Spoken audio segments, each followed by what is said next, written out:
Tom Cruise movies generally are entertaining, but Oblivion is like trying to relieve yourself during a terrible dose of the clap. Long and agonizing, and there's no penicillin in the medicine cabinet, so man up, soldier. Take the pain. After a devastating war with an alien race known as the Scavs, who were defeated after the world's armies unleashed their nuclear arsenals, rendering the planet pretty much useless, we begin with a black and white dream sequence of our hero, Jack Harper, on the streets of 21st century New York City, smiling like a goof at a woman who's important to him and the story. Reality rushes in when he awakes next to another woman. His voiceover tells us that he and his partner, Vicky, 49, are the last remaining humans stationed to maintain drones and secure the water collection ships to service mankind's exodus to Titan. Titan? A moon with a nitrogen and methane atmosphere? Pretty certain that's lethal to humans, making it necessary to construct Earth-like bases in a hostile environment. So the easy fix would be to turn off those giant ocean vacuums intended for fusion energy and tell the boys and girls to return home. I mean, after all, Mr. Scientology hasn't died from radioactive poisoning in the wasteland.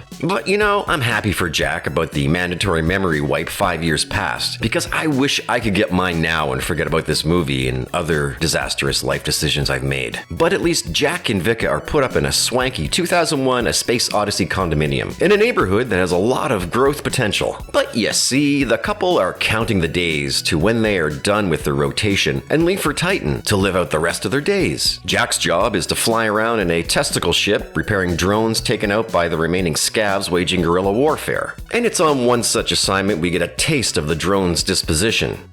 What are you doing, Jack? Does this remind you of other ball-shaped vessels controlled by a maniacal computer system? Back at Space Odyssey Estates, Vika keeps tabs on Jack's progress, providing logistical support and updates while communicating with Sally at Mission Control. I'm already suspicious of her. She's mechanical, rigid, and romper room HR fake. Are you and Jack an effective team? Damn right we are. Meanwhile, Jack relives the last Super Bowl ever played, delivering a hokey analogy to the Hail Mary win against the odds by the New York Giants. So he throws a long ball with no idea who's at the other end. Wide receiver, third string. Just leaps out of the pack. Touchdown. He follows the other downed drone's signal in an underground library, only to discover it's a trap!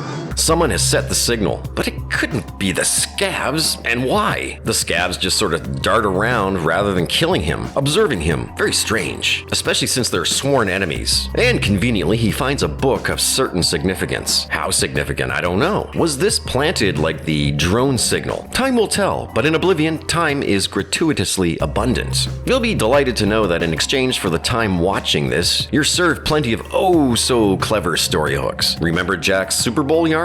Fuck, I guess that he was at the game too, otherwise why was this game implanted in his memory? And lo and behold, there's a lot of shit like this packed into this banger, so don't you worry. Joseph Kosinski was too busy threading too many needles, resulting in a script hoping his Hail Mary pass finds the end zone. Jack spies a ship entering Earth's atmosphere, then examines the wreckage and finds human survivors in sleep pods. Then fucking Drone 166 shows up and sends the first four to the eternal dirt nap. Conveniently, the fifth pod, containing the woman of his dreams, lies in the wreckage. Jack prevents 166 from ending her and goes about his business. Meanwhile, a scav observes this from afar. Very suspicious, no? So Jack schleps Julia back to the Jetsons' house and opens her up. And turns out that she's Jack's wife when Jack was a real human boy, like we hadn't figured that out, to which she's very tight-lipped. And up to this point, the story has pistol whipped us, so we might as well let this one get past the goalie too. And Julia's character is as satisfying as a slice of dry Melba toast. Her singular facial expression in the movie is a major reason for this. And the scene when she upchucks coming out of hypersleep is really the only interesting thing she's done in the entire movie. I mean, holy shit, she barely twitched when she saw her dead crewmates at the crash site. Nothing, nada, zip. Anyway, no matter, they're captured and brought before a cigar-chomping scav, Morph Organ Freeman. He sits Jack down and proceeds to blow his mind with the verbal red pill treatment. And it's really nothing that we haven't really figured out for ourselves. And lo and behold, the scavs are really human survivors waging a guerrilla war against the aliens' harvesting operation. And that's the aliens' parasitic game. Hop from one world to the next and drain them. And they even fucked up our moon for good measure. Like Morpheus, Freeman nudges Jack towards his personal personal truth. I've been to your radiation zones. If you're looking for the truth, that's where you'll find it. By way of a literal jack-off? Baffled and confused, he accidentally shoots Julia right in the guts. But don't worry, little 52, you're gonna find your way back home. Don't count your chickens yet, Mr. Repairman, because there needs to take place a huge battle between the drones and the Resistance. Morgan's hot-wired drone is destroyed and Jack takes it upon himself to park a nuke up the Tet's ass. Sally requests for Jack to deliver Julia, so, Are you an effective team? And yeah, right, Sally's not even human. Instead, she's a Russian nesting doll, a talking Tet with a Texan accent, and Tom saves the world again. I created you, Jack. I am your god. Fuck you, Sally.